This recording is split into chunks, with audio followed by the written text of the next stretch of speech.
How dear to me is your dwelling, O Lord of hosts. My soul has a desire and longing for the courts of the Lord. My heart and my flesh rejoice in the living God. Amen.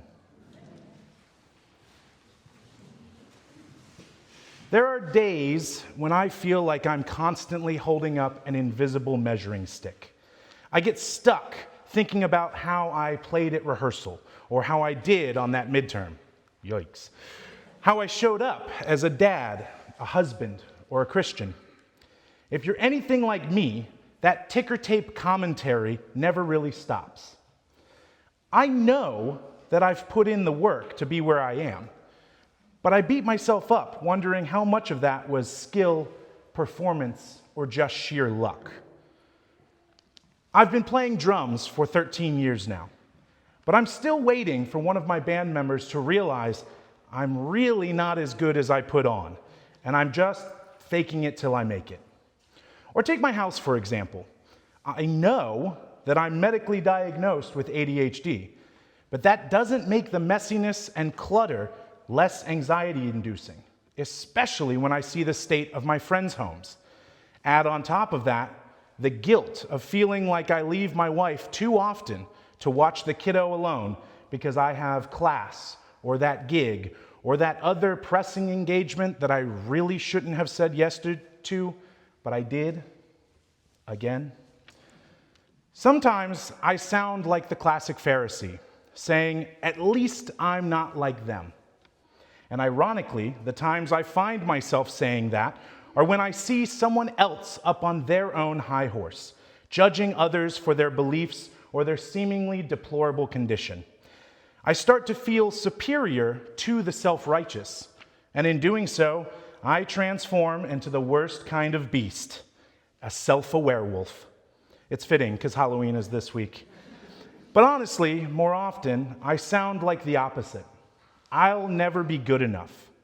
That's my flavor of comparison, a sizable portion of imposter syndrome. It's that voice telling me everyone else has it together already. I'm playing catch-up and just hoping no one notices. For a long time, I thought pride was the worst sin. Thinking too highly of yourself, puffing up, like the Pharisee. But lately, I've realized that its opposite can be just as dangerous. The voice that says, I'll never be good enough, isn't humility. It's just pride flipped inside out. Both come from the same place.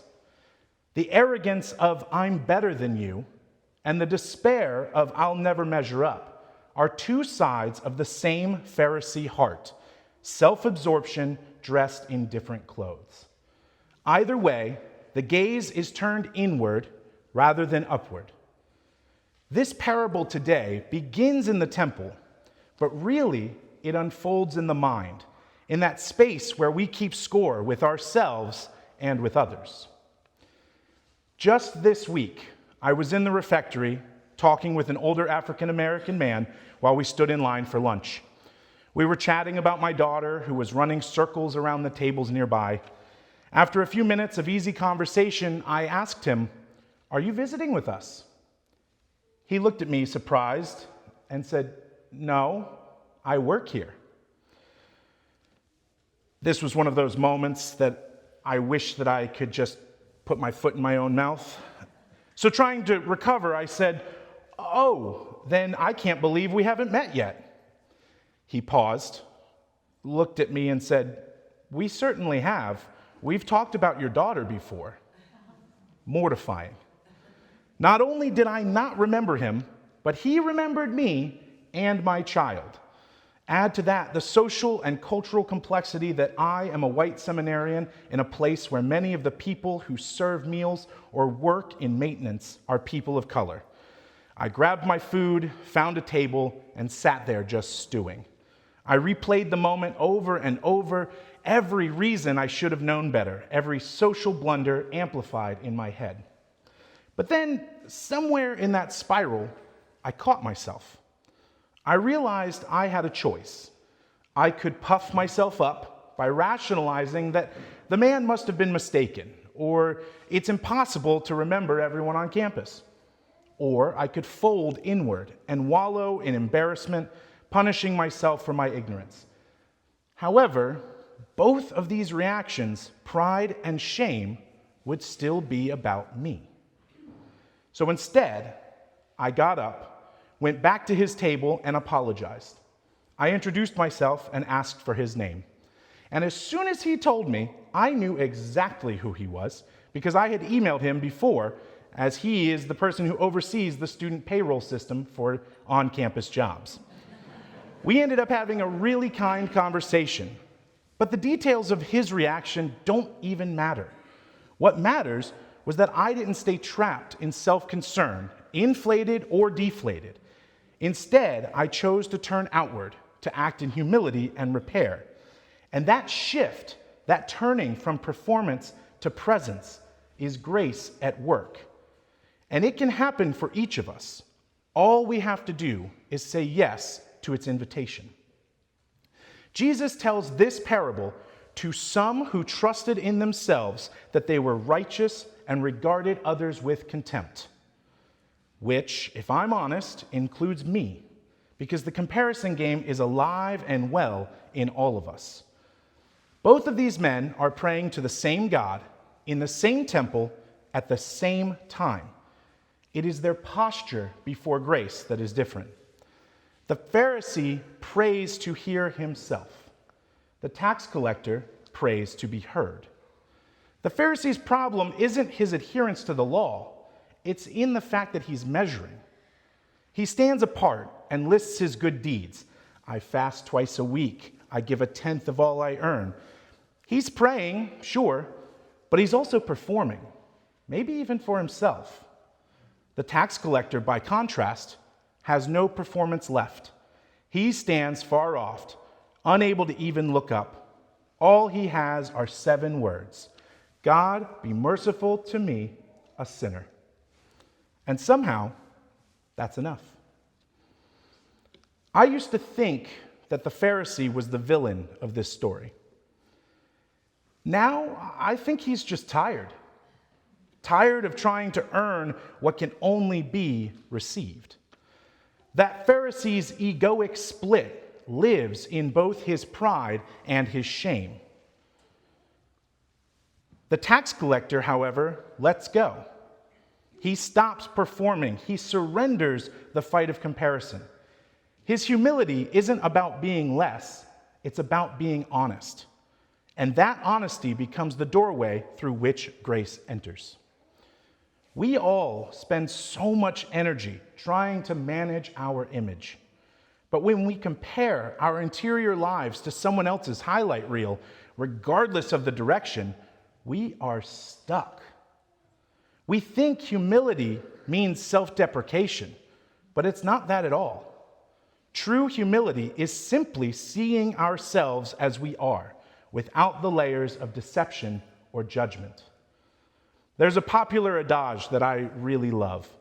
Humility isn't thinking less of yourself, it's thinking less about yourself.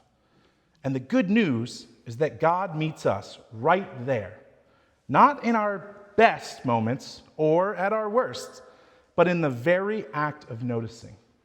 Because every time we catch ourselves comparing, performing, or posturing, that is a moment of grace at work. God's Spirit meets us there mid-sentence and whispers, "You don't have to finish that thought." In that spirit, maybe holiness isn't about never having Pharisee thoughts, but about noticing them when we come. When we catch ourselves in the act of comparison, that very moment can become prayer. That is what is happening in this parable. The tax collector doesn't make himself righteous. He's simply honest enough to stand still and let mercy find him. He goes home justified, not because he earned it, but because he stopped trying to. And I think that's the invitation for us today, to notice the inner Pharisee before he finishes his speech, to hear the tax collector's quiet truth beneath the noise, to turn the gaze upward again toward the one who meets us where we are, not where we wish we were. Because at the end of the day, Jesus doesn't say the Pharisee went home condemned. He simply went home unchanged. The tax collector, though, goes home justified. I like to think he goes home lighter. He goes home free. And that's what I want. Not to win the comparison game, but to stop playing it altogether. Not to prove myself righteous, but to walk home honest, grateful, and unburdened. But God doesn't wait until I am there. Instead, God meets me where I already am and helps me get to that place. The Pharisee and the tax collector will always live inside each of us. Maybe grace is simply the power to recognize which one is speaking and then in turn hand the microphone back to God. So what if this week we all together tried to catch ourselves mid-sentence, to turn our gaze upward, and to let mercy have the last word? Amen.